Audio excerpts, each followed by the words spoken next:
आचार्य वराहमिहिर की जो तपस्थली ये उज्जैनी नगरी है और महाकाल की नगरी है, आज से 2082 वर्ष पूर्व जो विक्रमादित्य के दरबार में आचार्य वराहमिहिर ने जो संवत्सर की परिकल्पना की थी, वो परिकल्पना आज उसी धरती पर साकार होती हुई प्रतीत हो रही है। उसका एक मुख्य कारण यह है कि जब आचार्य वराहमिहिर बृहत संहिता ग्रंथ का प्रणयन कर रहे थे और उसको 100 अध्यायों में उन्होंने विभाजित किया, तो दूसरा अध्याय उन्होंने लिखा सांवत्सर सूत्राध्याय।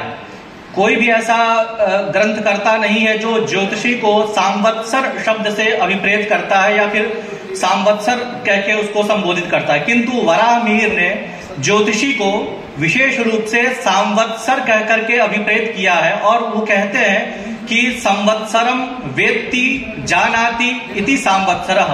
जो संवत्सर मतलब एक वर्ष काल की अवधि में जो शुभाशुभ घटनाएं इस समस्त चराचर जगत पर घटित होने वाली है, उसका जो परिज्ञान कर सके वो होता है सांवत्सर। और उसी के गुण धर्मों के विषय में आचार्य वराहमिहिर कहते हैं कि तत्र सांवत्सरो भिजातः प्रिय दर्शनो विनीत वेशः सत्यवाक् अनुसूयकः समः। ऐसे करके उन्होंने बृहत संहिता में सांवत्सर की परिकल्पना की है कि और सांवत्सर सूत्राध्याय का प्रणयन किया हुआ है। वो कहते हैं कि येन अर्थः सूत्र्यते तत् सांवत्सर सूत्र, मतलब जो संवत्सर में घटित होने वाले विविध अर्थों को जो सूत्रित कर देता है, जो पिरो देता है, उसके घटनाओं को जान लेता है, उसे सांवत्सर कहना चाहिए। तो संवत्सर की परंपरा बहुत पहले से चली। विक्रमादित्य 2082 आज से ईसा पूर्व यदि देखा जाए तो वहां से उनका प्रयुक्त शालिवाहन के ऊपर विजय प्राप्त करने के हर्षोल्लास में यह परंपरा प्रारंभ हुई है।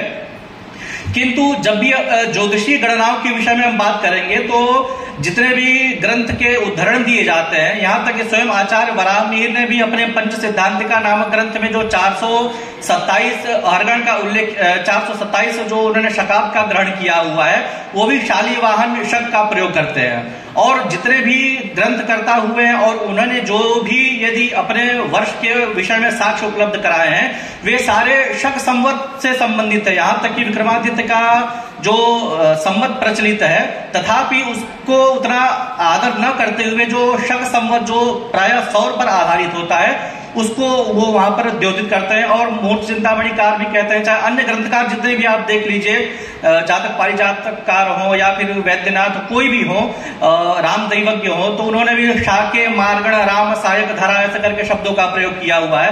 तो जहां पर भी गणना की बात आती है, इतिहास का जब प्रणयन किया जाता है, तो वहां पर विक्रमादित्य के जो संवत से उनका प्रयोग न करके जो हमारे शक संवत है उसका ज्यादा बहुधा प्रयोग किया जाता रहा है। और आज भी उसी क्रम में वही परिपाटी चलती आ रही है।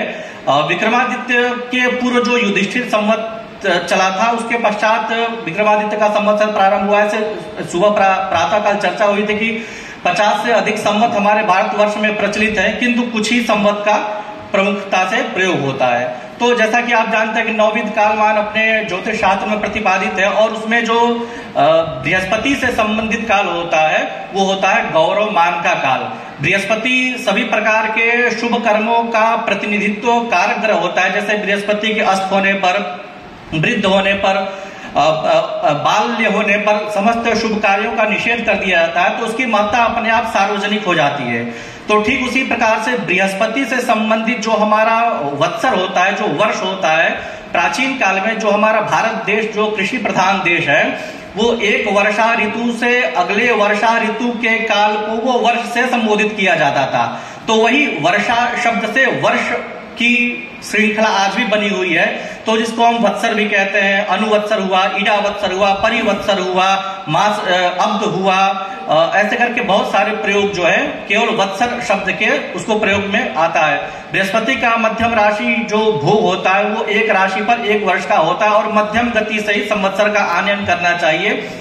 मध्यम गत्या भगोगे न ऐसा करके श्लोक भी है। और सूर्य सिद्धांत में भी बताया गया है कि द्वादशग्ना गुरोर्याता भगणा वर्तमान कई राशि भी सहिता शुद्धा षष्ट्या सूर्य विजयादय। तो दो तरह की गणना है, विजयादि भी अपने में प्रयोग में आती है और प्रभवादि भी प्रयोग में आती है। कुछ स्थानों पर कार्तिक मास से प्रयुक्त मानते हैं, कई जगहों पर चैत्र शुक्ल प्रतिपदा जो उत्तर भारत में प्रायः प्रचलित है तो उससे प्रयोग करते हैं।